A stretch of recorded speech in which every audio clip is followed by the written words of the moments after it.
이사야 10장 5절에서 19절 말씀은요, 아수르 제국을 향한 하나님의 그 진노와 심판을 경고하십니다. 아수르는 5절에 보면 내 진노의 막대기요 그 손의 몽둥이는 내 분노라. 아수르 제국을 하나님의 도구와 징계의 수단으로 쓰셔서 유다와 북이스라엘을 징계하시고 채찍질하시는 하나의 도구고 수단이었는데, 이때 전 세계에서 가장 강력한 세력을 자랑한 이 제국은요, 사실 유다나 북이스라엘뿐만 아니라 전쟁하는 나라마다 민족마다 다 승리하는 거예요. 하나님이 그 몽둥이로 쓰시려고 하니까 강력한 어, 군사력을 주시고 승리케 하신 건데, 본인들은 어떻게 착각하냐면, 내가 저 나라 저 민족을 한번 혼내줘야 되겠다, 멸망시켜 버려야 되겠다 하고 가면은 찍소리 못하고 다 패배하고 패배시켜 버리고 이기니까, 야, 이제는 교만해져 가지고 내가 섬기는 이 우상이 가장 힘이 센 우상이다.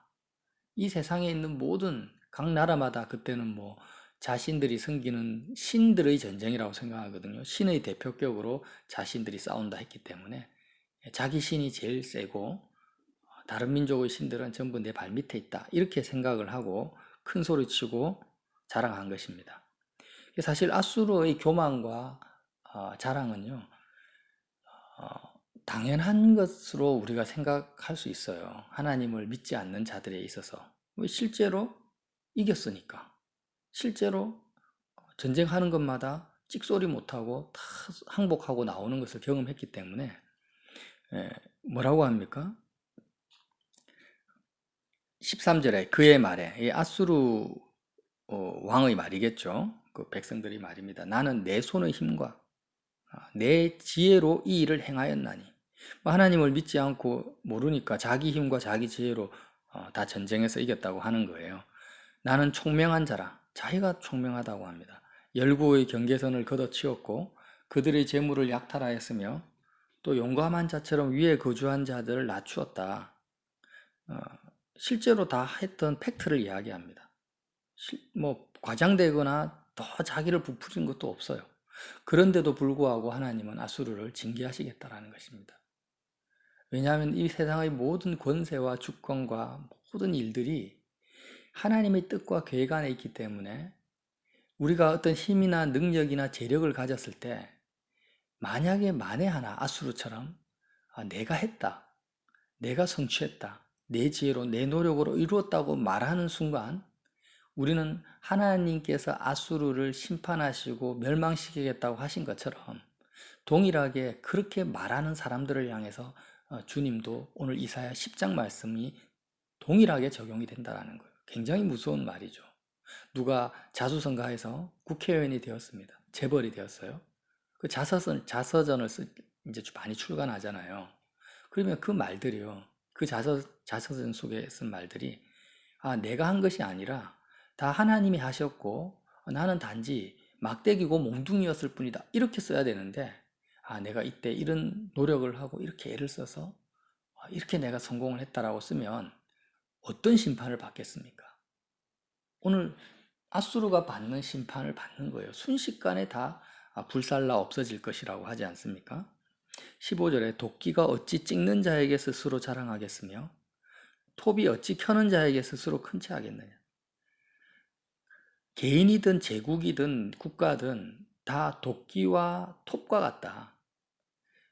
아무리 날이 선 도끼라 해도 그 도끼를 손에 들고 찍어야지 효용이 있고 쓸모가 있는 건데, 누가 그 도끼를 들고 찍습니까? 하나님의 손이 그런다라는 거예요. 하나님의 손에 의해서 내가 사용되어지는 것이지, 도끼가 스스로 판단하고 노력하고 총명해가지고 능력이 있어서 나무를 찍고 국가를 멸망시키는 것이 아니라는 말씀. 너무나 실질적인 표현을 합니다. 우리는 도끼나 톱과 같은 존재지 뭔가를 할 수 있는 존재가 아니라는 것입니다. 내가 내일 뭔가를 해야 되겠다, 어디 가서 장사를 해서 어느 정도 수익을 내겠다라는 생각을 한 데에서 내가 그 생각대로 되는 것이 아니라, 만약 그 생각대로 되었다면 내가 한 것이 아니라 주님이 그렇게 할 수 있도록 허락하신 거고 주님이 역사하신 거라는 거죠. 이 삶의 원리를 우리가 그대로 받아들인다면요, 한 가지 중요한 영적인 메시지를, 교훈을 얻을 수 있습니다. 이 아수르를 통해서 어떤 교훈을 얻습니까? 하나님의 입장에서는 큰 일도 작은 일도 존재할 수가 없다라는 거예요.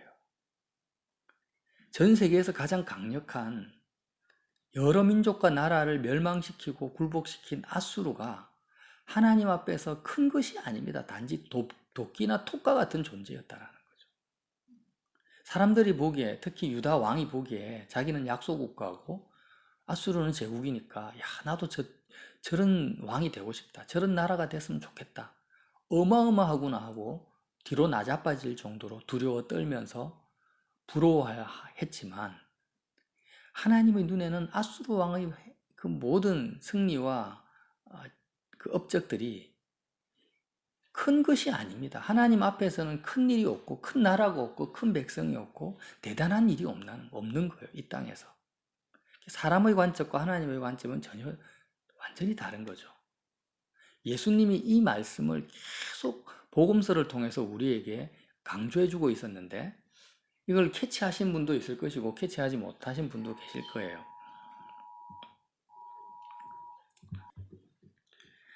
그래서 우리는 성경을 읽을 때마다, 야, 바울같이, 베드로같이 제자들은 인류를, 그 시대 세계를 뒤집는 큰 사역을 했으니까 우리도 한번 그런 비전을 가지고 그런 선교 사역을 해야 되겠다, 이렇게 많이 이야기를 하시는데, 실제 그 내막을 들여다보면 그렇지 않은 거예요. 하나님 앞에서는 큰 일과 작은 일이 없습니다. 주님이 뭐라고 하셨냐면, 누가복음 19장 17절에 주님의 설교 말씀 중에, 주인이 이르되 잘하였다 착한 종이여, 너가 지극히 작은 것에 충성하였으니 10고을 권세를 차지하라 하고, 착하고 충성된 종에게 뭐라고 하냐면, 내가 지극히 작은 것, 사람들의 눈에 보기에, 또 하나님이 그에게 맡긴 것이 지극히 작은 것이라 할지라도 거기에 충성하면 하나님의 시각에서는 작고 큰 일이 없습니다. 이 땅에서 아무리 큰 일이라 할지라도, 아수르 같은 제국이라 할지라도 하나님은 큰 대단한 게 아니라는 거예요. 그리고 사람들이 보기에 작은 것이라 해도 그것이 작은 것이 될 수가 없어요. 왜? 하나님이 맡기신 일이기 때문인 거죠. 거기에 충성했으니까 10고을 권세를 차지하라 하시고, 16장 10절에는 누가복음요, 지극히 작은 것에 충성된 자는 큰 것에도 충성되고 지극히 작은 것에 불의한 자는 큰 것에도 불의하니라. 충성을 강조하고 계신 거죠. 일이 크고 작음을 강조하는 게 아닙니다, 궁극적으로. 그리고 주님이 뭐라고 하시냐면, 내가 진실로 너희에게 이르노니 너희가 여기 내 형제 중에 지극히 작은 자 하나에게 한 것이 곧 내게 한 것이라 말씀하십니다. 지극히 작은 자 하나에게 한 것이 누구예요? 내게 한 것이다. 내 이름으로 지극히 작은 소자 하나에게 물 한 그릇이라도 주면 결단코 그 사람이 상을 잃지 아니하리라. 계속해서 주님이 말씀하신 이 설교의 내용의 의미가 무엇이냐면, 제자들아, 들어라. 하나님 앞에서는 크고 작은 일이 없단다. 단지 어떤 일밖에 없는지 아니? 하나님을 사랑하는 마음으로 하는 일과 세상을 사랑하는 마음으로 하는 일, 이 두 가지 외에는 없다라는 거예요. 자, 아수르 왕이요, 그렇게 세계사에 남을 만한 엄청난 업적과 제국을 이루었지만 그의 마음속에는 하나님을 경외하고 사랑하는 마음으로 한 것이 아무것도 없어요. 그런 마음으로 한 것이 아니죠. 그래서 그에게 돌아오는 것은 뭐냐면 하나님의 진노와 심판밖에 없고, 그가 한 모든 업적은 아무것도 아닌 것입니다. 다 불태워 없어져 버릴 거라는 거예요. 예를 들면 만약에 교통사고를 당해서 반신불수로 병원에 입원해서 침대에 누워있는 환자가 있다고 생각해 보십시다. 그러면 그가 하나님을 사랑하는 백성입니다. 하나님을 사랑하는 백성이라고 했을 때 그가 할 수 있는 것이 뭐가 있겠습니까? 반신불수로 침대에 누워 있는 것밖에 없어요. 그런데요, 그냥 누워서 하나님 사랑, 하나님께 마음을 드리고 하나님을 기뻐하는 마음이 가득한 거예요. 그의 마음속에. 그리고 뭐 예를 들면 그런 거예요. 자신을 간호하러 오는 간호사를 볼 때 예수님의 이름으로 하나님을 사랑하는 마음으로 정말 물 한 잔, 간호사님 너무 수고가 많으시네요. 이 음료수 한 잔만 드세요 하고 건네준다면 그 아무것도 아닌 일인데 그것이 하나님을 사랑하는 마음으로 했기 때문에 하나님 보시기에는 그것이 지극히 큰 일이고 충성된 일이고 영원한 상급을 받을 만한 일이라는 거죠. 이 관점과 이 개념을 제자들에게 심어주려고 누가복음, 마태복음, 또 서신서에도 계속해서 하나님이 지극히 작은 자, 지극히 작은 일에 충성하는 것에 대해서 말씀하세요. 마태복음 5장 19절에는 그러므로 누구든지 이 계명 중에 지극히 작은 것 하나라도 버리고 또 그같이 사람을 가르치는 자는 천국에서 지극히 작다 일컬음을 받을 것이요 누구든지 이를 행하며 가르치는 자는 천국에서 크다 일컬음을 받으리라. 예수님께서 율법주의를 말씀하시는 게 아닙니다. 이 계명이라는 것은 하나님이 명령하신 계명이죠. 하나님의 말씀이고 계명인데 그것이 꼭 나에게 정말 사람들이 보기에 아무것도 아닌 말씀을 나에게 해주셨어요. 명령을 해주셨어요. 야, 너는 오늘 그냥 원룸에 살잖아. 예를 들면 그러면 그 방 청소를 깨끗하게 해. 그런 말씀을 해주셨단 말이에요. 계명, 명령을 주셨다. 그러면 그 말씀에 내가 하나님을 사랑하는 마음으로 최선을 다해서 깨끗하게 청소를 했어요. 그러면 어떻게 된다라는 거예요? 영원한 하나님의 나라 천국에서 이 사람은 지극히 큰 자다 하면서 칭찬을 받는다라는 말씀이에요. 반대도 마찬가지죠. 하나님이 나를 대통령이나 뭐 대단한 유엔 총장으로 세워놓고 하나님이 나에게 하신 명령 그렇게 해놓고 내가 하나님 사랑하는 마음도 없고 내가 뭔가 된 것처럼 생각하고 내 뜻대로 살았다면 그가 예수님을 믿는다 할지라도 천국에서 지극히 작은 자라고 일컬음을 받는다라는 말씀이죠. 그래서 우리 각자가 오늘 어떤 형편인지는 모르죠. 또 참 여태까지 내가 주님을 사랑한다면서 뭔가 대단한 꿈과 비전을 가지고 살아왔다면 그것이 모두 예수님의 말씀과 어긋난다라는 것을 꼭 기억해야 됩니다. 하나님 앞에서는 뭐밖에 없다고요? 사람들이 보는 큰 일과 작은 일은 결코 없다. 하나님을 사랑하는 마음으로 행하는 것과 세상을 사랑하는 마음으로 행하는 일밖에 없다라는 것입니다. 어떤 일을 맡겨주셔도 하나님을 사랑하는 마음으로 한다면 그가 바로 천국에서 큰 자며 충성된 자며 상급받을 자라는 것이죠. 우리에게 소망이 되지 않습니까? 저는 위로가 되는데요.